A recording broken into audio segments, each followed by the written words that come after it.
Dans cette vidéo exclusive, Michel Onfray, le philosophe et auteur controversé, brise enfin son silence et nous dévoile une facette plus intime de sa vie, celle de son amour et de sa famille. À 66 ans, l'homme qui a toujours été perçu comme un penseur solitaire, engagé dans des débats intellectuels profonds, choisit aujourd'hui de partager des moments plus personnels et émouvants avec son public. Ce n'est pas tous les jours que Michel Onfray, connu pour ses prises de position fortes et ses analyses pointues sur la politique, la société et la philosophie, se laisse aller à parler de son cœur, de ses sentiments et des personnes qui partagent sa vie. Vous serez surpris de découvrir la vision de l'amour de ce penseur iconoclaste, ainsi que son rapport à la famille, à ses proches et à la manière dont il gère ses relations essentielles malgré son statut public.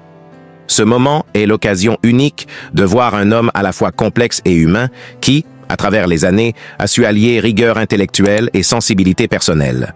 Le dévoilement de ces aspects plus personnels de sa vie pourrait bien bouleverser l'image que vous aviez de lui et vous emmener à redécouvrir l'homme derrière l'intellectuel. Restez avec nous pour une exploration plus profonde de l'amour, de la famille et de la vie de Michel Onfray. Après avoir découvert cette facette inattendue de sa personnalité, vous ne voudrez pas manquer ce qui va suivre. N'oubliez pas de vous abonner à notre chaîne pour ne rien manquer des prochains épisodes, où nous continuerons à vous apporter des récits fascinants sur des personnalités emblématiques. Abonnez-vous maintenant et activez la cloche pour être les premiers à découvrir les secrets que nous avons à partager. Curieux? Étonné? Restez jusqu'à la fin pour une plongée dans l'univers plus intime de Michel Onfray, un homme qui, malgré les années, n'a cessé de surprendre et d'étonner. Michel Onfray, connu pour sa pensée audacieuse et son approche non conventionnelle de la philosophie, a toujours été perçu comme un homme d'idées avant tout. Cependant, sous cette façade d'intellectuel engagé, se cache un homme profondément attaché à sa famille, un aspect de sa vie qu'il a choisi de partager plus ouvertement au fil des années. À 66 ans, Michel Onfray semble vouloir balayer les préjugés qui le présentent uniquement comme un philosophe révolutionnaire, critique de la société et de ses normes. Bien que sa carrière l'ait souvent poussé à se concentrer sur des débats publics et intellectuels, Onfray a toujours su préserver une vie privée, empreinte de simplicité, de chaleur et d'affection envers ses proches. Sa famille, notamment ses enfants, a toujours occupé une place essentielle dans son cœur. Ce lien familial, bien que parfois discret, est indéniablement fort et sincère. L'amour qu'Onfray porte à sa famille n'est pas un amour tapageur ou ostentatoire, mais une affection profonde, solide et discrète. Son rapport avec ses proches est marqué par des gestes simples mais significatifs. Des moments de partage qui n'ont rien à voir avec l'image de l'intellectuel distant que beaucoup s'imaginent. Il a souvent évoqué dans ses interviews que malgré ses nombreux engagements professionnels, sa famille est un port d'attache fondamental pour lui, un refuge où il peut trouver la paix et la tranquillité loin des projecteurs. Si Onfray a su incarner l'image du philosophe solitaire, il est également un père attentif et aimant. Ses enfants, qu'il garde loin des feux de la rampe, sont une partie intégrante de sa vie. Ce lien paternel, nourri par des échanges profonds et sincères, révèle un Onfray moins austère qu'on pourrait le penser. Ses enfants sont pour lui non seulement un soutien émotionnel, mais aussi une source d'inspiration. Il leur transmet sa passion pour la lecture, la réflexion et l'analyse critique du monde. Cependant, il sait aussi leur offrir de l'amour et de l'affection dans un cadre familial stable et chaleureux. Les moments passés en famille sont souvent marqués par des discussions philosophiques à la table du dîner où Onfray n'hésite pas à partager ses réflexions avec ses enfants tout en restant attentif à leurs pensées et leurs aspirations. Il a toujours insisté sur l'importance d'élever ses enfants dans un environnement intellectuellement stimulant tout en cultivant des valeurs humaines fortes. Cela témoigne de son amour véritable pour sa famille où chaque membre trouve sa place et sa voix dans un échange constant. Une relation avec ses parents, une source d'inspiration. L'amour de Michel Onfray pour sa famille ne se limite pas à ses enfants, mais s'étend également à ses parents. Onfray a souvent partagé l'influence qu'ils ont eue sur sa pensée et sa vision du monde. Bien que ses rapports avec eux aient parfois été complexes, surtout au début de sa carrière, il a toujours souligné l'importance de leur rôle dans sa vie. Son père, par exemple, a joué un rôle central dans son éducation et son ouverture aux idées, tandis que sa mère, bien qu'un peu plus discrète, a toujours été un soutien moral inébranlable. Dans ses écrits, Onfray a parfois mentionné la manière dont son enfance a forgé sa vision de la famille et de l'amour. Ses premières expériences familiales ont profondément marqué son rapport à la famille et à la relation amoureuse. L'amour qu'il porte à ses proches est aussi une réponse à la complexité de ses premières relations familiales, dans lesquelles il a appris à apprécier la profondeur des liens humains. À 66 ans, Michel Onfray a traversé de nombreuses épreuves personnelles, mais sa famille est restée un ancrage solide dans sa vie. Il a souvent souligné que l'amour familial, contrairement à l'amour passionnel, est un amour durable, qui résiste à l'épreuve du temps et des difficultés. Il n'hésite pas à dire que les relations familiales sont l'un des piliers les plus importants de son existence, bien plus que la reconnaissance professionnelle ou les victoires intellectuelles. Il voit la famille comme un refuge, une source de réconfort et une manière de redonner sens à la vie au-delà de la carrière et des défis publics. Michel Onfray a également exprimé, à plusieurs reprises, combien il est crucial d'entretenir une relation intime avec les membres de sa famille. Cela implique d'être présent, non seulement lors des grands événements, mais aussi dans les petits moments du quotidien. C'est dans ces instants simples que l'amour familial trouve sa véritable expression, dans les gestes attentionnés, les mots de soutien et l'accompagnement dans les moments difficiles. Pour Michel Onfray, l'amour familial s'inscrit également dans sa philosophie. Contrairement à d'autres penseurs qui ont parfois dévalorisé la famille, Onfray considère cette institution comme un laboratoire de la pensée et de l'action, un lieu où les valeurs humaines fondamentales se forgent. À travers sa réflexion, il invite souvent ses lecteurs et auditeurs à repenser leurs relations avec leurs proches et à redécouvrir la famille comme un espace de liberté et de construction personnelle. Il a même abordé la famille dans ses écrits philosophiques, évoquant la nécessité de créer des relations humaines fondées sur la bienveillance, la confiance et le respect mutuel. Il considère que l'amour familial n'est pas une simple relation d'échange, mais un véritable engagement envers l'autre qui demande patience, compréhension et ouverture. Conclusion. L'amour familial. Comme source de force, Michel Onfray, tout au long de sa vie et de sa carrière, a su cultiver une relation profonde avec sa famille, loin des projecteurs et des regards extérieurs. Son amour pour ses proches est un amour simple, sincère et durable, qui lui permet de garder un équilibre personnel face aux défis de la vie publique. En 66 ans de vie, Onfray a démontré que l'amour familial est une source inépuisable de force, de soutien et d'inspiration, et que, bien souvent, ce sont les liens familiaux qui permettent de tenir tête aux épreuves de la vie et de continuer à avancer, même dans les moments les plus difficiles. Ainsi, l'amour familial, tel que Michel Onfray le conçoit, n'est pas seulement un sentiment, mais un véritable engagement, un principe philosophique essentiel qui nourrit sa pensée et son existence. Michel Onfray, philosophe français prolifique et audacieux, a toujours été une figure à la fois vénérée et controversée. Son nom est devenu synonyme de pensée radicale et d'attaque ouverte contre les dogmes traditionnels, qu'ils soient religieux, politiques ou sociaux. Ses œuvres et ses prises de position ont fait de lui une voix incontournable du paysage intellectuel français, mais elles lui ont aussi valu de nombreuses polémiques. Pour comprendre la portée de son influence et de son nom, il est crucial de revenir sur les événements, les œuvres et les polémiques qui ont marqué sa carrière. Michel Onfray est né en 1959 à Argentan, en Normandie, dans une famille modeste. Ses premières années sont marquées par une enfance difficile, marquée par une éducation rigide et une relation conflictuelle avec ses parents. Cette période de sa vie a profondément façonné sa pensée et il a souvent exprimé que ses racines modestes et sa rébellion contre l'autorité avaient alimenté sa critique des institutions et des idéologies dominantes. Après des études de philosophie à l'université, Onfray se fait un nom dans le milieu intellectuel avec ses premiers écrits et ses prises de position audacieuses contre la philosophie traditionnelle, en particulier la pensée chrétienne. Dans ses premiers ouvrages, il met en avant une philosophie matérialiste, hédoniste et athée, cherchant à libérer l'homme des contraintes imposées par la religion et la morale bourgeoise. Le point culminant de cette affirmation est son ouvrage phare, Le crépuscule d'une Dias, qui ont largement relayé l'affaire. Cependant, Onfray a réfuté ces accusations et a mis en avant sa méthode de travail, arguant que ces essais c'étaient des synthèses et non des plagiats. Michel Onfray est, sans aucun doute, l'un des penseurs les plus influents et les plus controversés de la France contemporaine. Son œuvre, sa philosophie et ses engagements ont fait de lui une figure de proue du paysage intellectuel, mais aussi une personnalité divisive. Ses écrits ont provoqué des débats passionnés, et son engagement en faveur de la liberté de pensée et de la remise en question des idées reçues lui a permis de se construire une identité d'homme libre, loin des contraintes imposées par le système universitaire ou médiatique.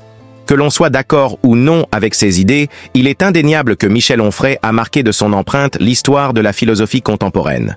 Michel Onfray a fait fortune, de manière principalement intellectuelle, grâce à son activité d'écrivain, de conférencier et de professeur. Dès ses débuts, Onfray a su se démarquer par son écriture prolifique, son style provocateur et ses prises de position radicales. La majeure partie de sa richesse provient donc de la vente de ses livres, mais aussi de son rôle de professeur à l'Université populaire de Caen, qu'il a fondée en 2002. L'une des principales sources de revenus de Michel Onfray réside dans ses livres. Il est l'auteur de plus de 40 ouvrages, et certains d'entre eux se sont vendus à des centaines de milliers d'exemplaires. Par exemple, Le crépuscule d'une idole, L'affabulation freudienne, 2010, a connu un immense succès et est devenu un best-seller. Il a également écrit de nombreux essais philosophiques qui ont rencontré un grand écho dans le grand public, traitant de thèmes tels que le matérialisme, l'athéisme et la révolte contre l'ordre établi. Son livre « Le suicide français » 2015, où il dénonce la décadence de la société française et critique sévèrement les politiques modernes, a été un énorme succès commercial, atteignant des ventes impressionnantes. Ce livre, tout comme d'autres, a été un catalyseur important pour sa fortune, en attirant l'attention des lecteurs mais aussi des médias, augmentant ainsi la demande pour ses livres et ses conférences. La vente des droits de publication et les royalties des livres ont représenté une partie substantielle de sa fortune. En fonction du nombre d'exemplaires vendus, les revenus de Michel Onfray ont été considérables, et la demande pour ses œuvres n'a cessé de croître au fil des années. L'autre grande source de revenus pour Michel Onfray a été l'Université populaire de Caen, un projet qu'il a fondé pour démocratiser la philosophie. Cette initiative a permis à Onfray de se rapprocher de son public et de créer un véritable phénomène intellectuel. Bien que l'université elle-même soit gratuite, les conférences et les événements qu'il a organisés dans le cadre de ce projet ont généré des revenus substantiels. Ces événements, souvent payants, ont attiré un large public, et la vente de billets pour ces conférences a contribué à sa fortune. De plus, Michel Onfray a su monétiser son savoir-faire en créant une communauté fidèle autour de son univers intellectuel. Cette communauté, attirée par ses idées provocatrices, a contribué à la pérennité de ses revenus, d'autant plus qu'Onfray a toujours été un conférencier recherché, à la fois par des institutions académiques et des organisations privées. En plus de ses livres et de son université populaire, Michel Onfray a également diversifié ses sources de revenus par des conférences et des émissions télévisées. Bien que ce ne soit pas sa principale source de richesse, sa participation à des émissions, notamment sur des chaînes comme France 2 ou CNews, lui a permis de renforcer son image publique et de toucher un public plus large. Ses apparitions télévisées, où il défendait ses positions radicales et ses idées contestées, lui ont permis de se faire connaître au-delà du cercle académique, augmentant ainsi ses revenus. Les conférences payantes auxquelles il participait dans divers événements intellectuels et politiques ont également été une autre source non négligeable de revenus. Ces conférences sont souvent très bien rémunérées, en particulier lorsqu'elles s'inscrivent dans un contexte où le sujet traité est d'actualité et attire de nombreux participants. Outre les ventes de livres, les droits d'auteur des publications de Michel Onfray, ainsi que les adaptations de ses ouvrages en différents formats, papier, numérique et audio, représentent une part importante de ses revenus. Ces livres ont été traduits dans de nombreuses langues et publiés à l'international, ce qui a considérablement élargi ses revenus. Michel Onfray, grâce à sa capacité à capter l'attention du public, a ainsi transformé ses écrits en une véritable machine à générer des revenus. Michel Onfray a toujours prôné une philosophie matérialiste et hédoniste, qui, en théorie, pourrait sembler éloignée des préoccupations financières. Pourtant, son rapport à l'argent est paradoxal. D'un côté, il critique ouvertement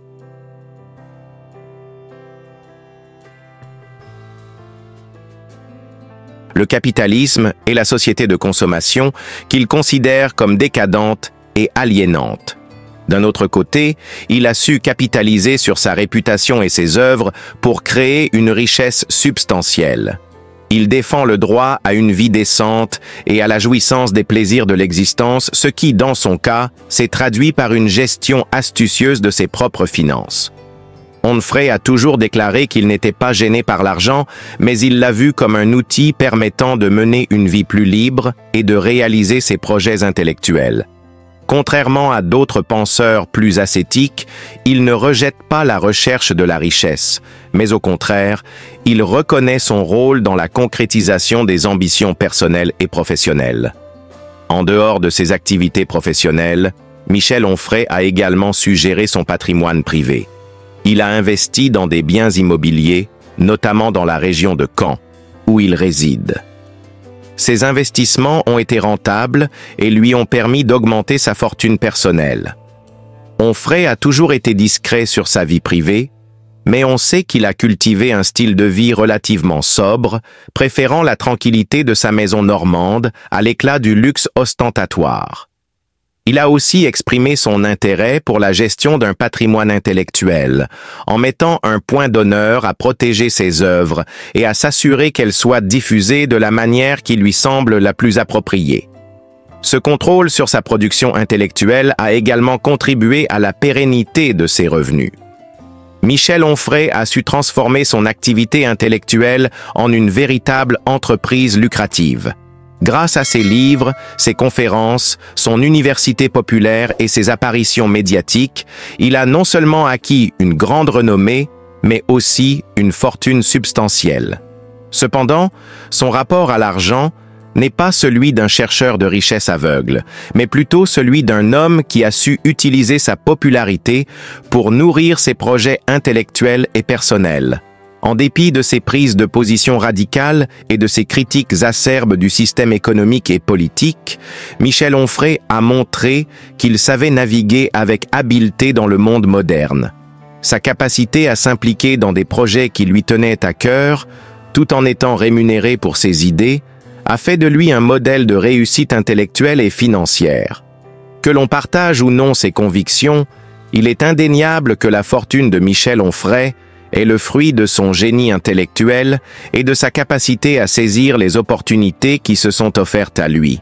Michel Onfray est né le 1er janvier 1959 à Argentan, une petite ville située dans le département de l'Orne en Normandie. Issu d'une famille modeste, il grandit dans un environnement simple, presque austère. Son père, ouvrier, et sa mère, femme au foyer, vivaient modestement. Le jeune Michel n'a pas connu une enfance dorée. Il a grandi dans une maison modeste, où les privations étaient fréquentes et les joies, bien souvent, éclipsées par les difficultés quotidiennes. Dans son livre « La puissance de l'âge » 2009, Michel Onfray évoque souvent la pauvreté qui a marqué ses premières années. Bien que ses parents fussent aimants, la vie était marquée par l'incertitude financière et le manque d'opportunités. Ce contexte a forgé chez lui un sentiment d'injustice et de révolte, qui sera plus tard au cœur de ses prises de position philosophiques. Michel Onfray n'a pas été un enfant à l'écart des préoccupations adultes. Dès son plus jeune âge, il a été témoin de la dureté de la vie, mais aussi de la passion avec laquelle ses parents se sont battus pour leur survie. Cet environnement familial a eu une influence profonde sur son développement intellectuel et ses convictions. Le jeune Michel était sensible à la souffrance sociale et aux injustices du monde, des sentiments qui n'ont cessé de se renforcer au fil des années. Une famille difficile et la disparition précoce de son père Michel Onfray a vécu dans une famille où les relations étaient tendues. Son père, un homme de caractère, était peu démonstratif et luttait constamment contre la pauvreté. La relation entre Michel et son père était complexe, marquée par un manque de communication et de tendresse. Dans ses écrits, Onfray n'hésite pas à évoquer cette distance, qui l'a profondément marqué.